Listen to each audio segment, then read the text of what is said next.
చిత్తూరు జిల్లా కుప్పంలో ఓ విద్యాశాఖ అధికారి నిర్లక్ష్యం ఇంటర్మీడియట్ విద్యార్థులకు శాపంగా మారింది. రాష్ట్ర వ్యాప్తంగా రేపటి నుంచి ఇంటర్మీడియట్ పరీక్షలు జరుగుతుండగా ఎగ్జామ్స్కి సంబంధించి మెటీరియల్స్ జిల్లాకు పంపించారు. క్వశ్చన్ పేపర్, ఓఎంఆర్ షీట్లు, షీల్డ్ స్టాంపులు, హాల్ టికెట్లు జిల్లాకు చేరుకోగా మండలాల వారీగా వాటిని పంపిణీ చేశారు. వాటిని తీసుకువెళ్లిన ఓ అధికారి మారుమూల ప్రాంతంలో వదిలి వెళ్లాడు. అటువైపు వెళ్తున్న ప్రజలు కొందరు గమనించి మీడియాకు సమాచారం అందించారు. సెల్ ఫోన్ సహా కొన్ని మెటీరియల్స్ పడి ఉండడంతో పోలీసులకు సమాచారం అందించారు. పోలీసులు మెటీరియల్ను స్వాధీనం చేసుకుని విచారణ చేపట్టారు.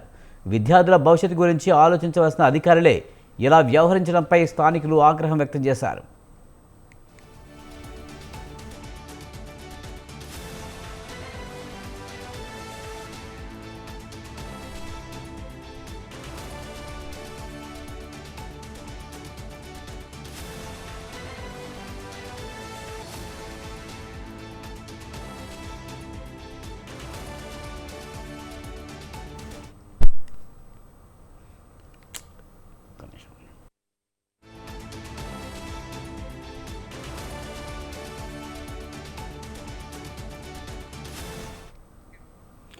చిత్తూరు జిల్లా కుప్పంలో ఓ విద్యాశాఖ అధికారి నిర్లక్ష్యం ఇంటర్మీడియట్ విద్యార్థులకు శాపంగా మారింది.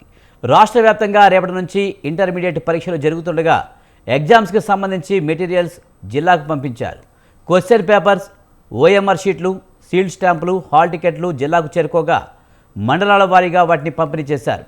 వాటిని తీసుకువెళ్లిన ఓ అధికారి మారుమూల ప్రాంతంలో వదిలి వెళ్లారు. అటువైపు వెళ్తున్న ప్రజలు కొందరు గమనించి మీడియాకు సమాచారం అందించారు. సెల్ ఫోన్ సహా కొన్ని మెటీరియల్స్ పడి ఉండడంతో పోలీసులకు సమాచారం అందించారు. పోలీసులు మెటీరియల్ను స్వాధీనం చేసుకుని విచారణ చేపట్టారు. విద్యార్థుల భవిష్యత్తు గురించి ఆలోచించవలసిన అధికారులే ఇలా వ్యవహరించడంపై స్థానికులు ఆగ్రహం వ్యక్తం చేశారు.